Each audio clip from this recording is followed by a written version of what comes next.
지난 두 번의 시간 동안에 우리는 예수님에 대해서 살펴봤어요. 예수님이 하나님의 아들이라는 사실과 그리고 또 예수님이 완전하게 완벽한 인간이셨다라는 이 두 가지 이야기에 대해서 나누었습니다. 오늘은요, 어린 양 되신 예수님에 대해서 살펴보려고 합니다.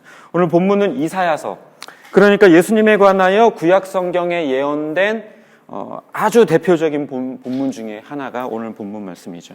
오늘 본문에서요, 저자는 예수님을 양에 비유하면서 우리를 대신해서 제물이 되어주셨다라는 이야기를 하고 있습니다. 구약시대의 이스라엘 사람들에게요, 이 양이라고 하는 짐승은 상당히 중요한 짐승이었어요. 그 양으로부터 나오는 젖은 짜가지고 그것을 음료로 마시기도 했고 발효시켜서 치즈로 만들어서 그걸 또 치즈로 먹기도 했죠. 그리고 또 양털은 깎아가지고요, 그걸 가지고 옷을 만들어 입기도 했습니다. 뿐만 아니라요, 이 양을 가지고 구약시대에는 제물로 드리는 대표적인 짐승 중에 하나이기도 했었죠. 유목 생활을 오래 했었던 그들에게는요, 이 양이라고 하는 짐승은 없으면 절대로 안 되는 짐승이었고, 그들이 하나님께 자기의 죄를 사할 수 있는 유일한 통로였고, 그리고 하나님 앞에 나아갈 수 있는 유일한 도구였어요. 하나님을 예배하는 그런 길이기도 했습니다. 물론 양만 제물로 사용했었던 것은 아니지만 가장 흔하게 사용했었던 제물이 바로 이 양이었습니다.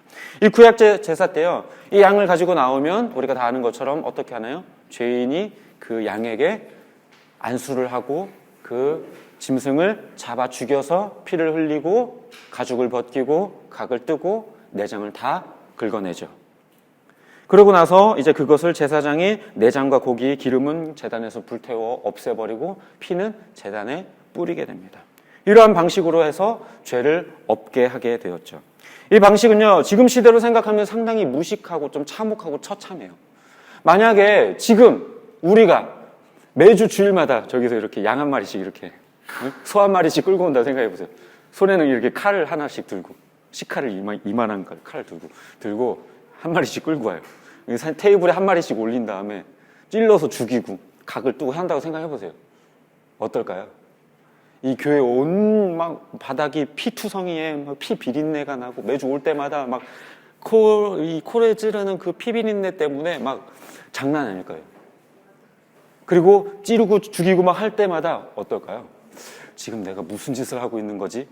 라고 하면서 어리둥절하고 황당하고 좀 무섭기도 하고 당황스럽기도 할 거예요. 그런데요, 이제는 더 이상 그런 일을 할 필요가 없게 됐어요. 왜요? 예수 그리스도라고 하는 단 한 번의 피의 제사 때문에 우리가 더 이상 그런 피의 제사를 드릴 필요가 없게 된 것이죠.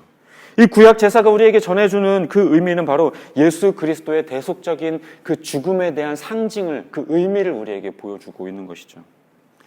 짐승에게 안수함으로써 나의 죄를 짐승에게 전가시키고 피를 내고 죽여 불태워버림으로써 그 죄가 소멸되었다라는 것을 상징적으로 표현했던 것이죠. 그것이 예수 그리스도의 죽음이 어떠할 것이다, 그 의미가, 상징이 어떠할 것이다라는 걸 우리에게 보여주기 위한 것이었습니다. 하나님께서는 예수 그리스도께서 그 단번에 그 십자가 제사를 드리기 전까지 이스라엘 백성들에게 그 피의 제사를 하나님께서 허락해 주셨던 거예요. 예수님이 오시기 전까지 구약에 속한 사람들에게 이 메시아의 그 대속적 죽음에 대해서 알려주고 그것을 날마다 상기하고 기억하게 해주기 위해서 하나님께서는 이것을 이스라엘 백성들에게 허락하셨던 거예요. 실제로 그것이 어떤 죄속함의 대속의 효과가 있어서가 아니라 예수 그리스도 메시아에 대한 그 약속을 계속해서 신실하신 그 하나님의 약속을 되새기게 하기 위해서 보여주었던 것입니다. 그래서 이 이스라엘 백성들이 하나님께서 명령하셨던 구약 제사를 행함으로써 하나님의 그 신실하신 언약을 기억하고 있다라는 것, 그 의미를 날마다 가슴에 새기고 있다라는 것을 알게 하게 하였고, 그 신실하신 언약을 기억하게 했다라는 것을 그들이 이행하게 하는 것이었죠. 지난 2시간 동안에 우리가 보았던 것처럼요, 한 사람이 아닌 많은 사람들의 죄를 감당하기 위해서는요, 이 짐승의 죽음으로서는 감당이 될 수가 없어요. 그리고 한 사람의 죽음으로서도 감당이 되지 못해요. 반드시 무엇이 필요하냐면 신적인 능력이 필요해요. 수많은 사람들의 죄를 감당할 수 있는 그 신적인 능력이 필요한 겁니다. 단지 인간이기만 하다면 그 사람이 아무리 죄가 없다고 할지라도 그 사람은요, 단 한 사람의 죄만 감당할 수 있을 뿐 2명의 죄도 감당하지 못해요. 그렇기 때문에 신적인 능력, 여러 사람의 죄를 감당할 수 있는 그 신적인 존재가 반드시 필요했던 것이죠. 그리고 또 인간이어야만 같은 값어치로서 죄를 대신할 조건이 되며 죄가 없어야만 한다라고 말씀을 드렸었죠. 만일 죄가 있다라고 한다면, 단 하나라도 있다고 한다면 그 사람은 자기 죄로 인해서 죽는 것이지 다른 사람의 죄 때문에 대신해서 죽는 게 아닌 게 되는 것입니다. 이 모든 조건을 갖출 수 있는 유일한 한 분, 바로 예수님. 이 예수님만이 단 한 번의 죽음을 통해 수많은 사람들의 죄를 갚을 수 있고 죄를 향한 하나님의 그 진노를 단번에 누그러뜨릴 수 있는 것입니다. 하나님이시면서 이 일을 위하여 인간이 되셨고 자기를 희롱하고 침뱉는 사람들을 향하여서 그 신적인 능력을 행하지 않고 그 모멸감을 참아가면서 그 고통을 경감시키지 않으시고 그 힘으로 자기를 멸시하는 자들을 해치지 않으시고 오롯이 그냥 인간처럼, 오늘 본문이 말하는 것처럼 마치 힘없는 어린 양이 도살장에 끌려가는 것처럼 그냥 조용히 묵묵하게 털 깎는 자 앞에서 그냥 잠잠했었던, 조용했었던 양처럼 그냥 그렇게 조용히 십자가에 달려 죽으셨어요. 기독교 외에 그 어떤 종교에서도요, 이 신의 자기 희생과 죽음에 대해서 말하고 있지 않아요. 그저 신의 자리에서 인간들에게 풍요로움과 안락한 삶, 복을 주고 축복을 주고 그렇게 위로해 주는 것 말고는 자기 희생 같은 것은 전혀 등장하지 않고 있죠.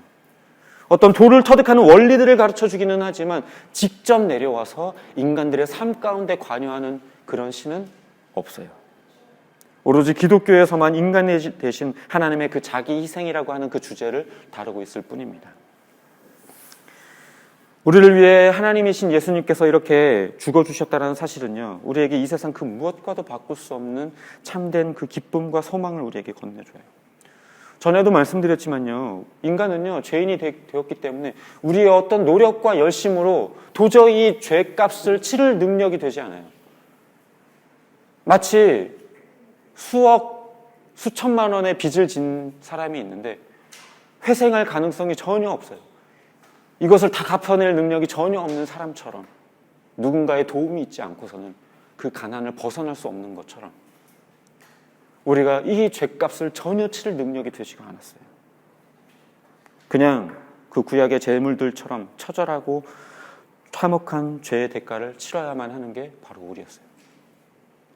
아까 말씀드렸던 그 구약 제사의 그 제물을 생각해 보세요.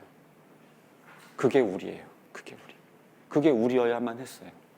우리가 그렇게 피 흘려야 했고, 우리가 죽임 당해야만 했고, 온몸이 사지가 찢겨나가야 했고, 내장이 다 드러내지고 불타 없어져 버려야 하는 존재였어요. 그렇게 해야만 우리 안에 있는 죄를 소멸할 수 있어요. 그런데 하나님께서는 그렇게 하시지 않으셨던 거예요. 그 구약 제사의 제물들에게 퍼부어져야만 했었던 그 진노를 하나님께서는 인간들에게 퍼붓지 않고 예수 그리스도에게 퍼부으셨던 거예요. 그럼에도 불구하고요, 인간들은요, 이 예수님의 죽음에 대해서요, 대수롭지 않게 생각하고 남의 일로 여겼어요. 나와 상관없는 일로. 때로는 역사적으로는 거짓말인 것처럼.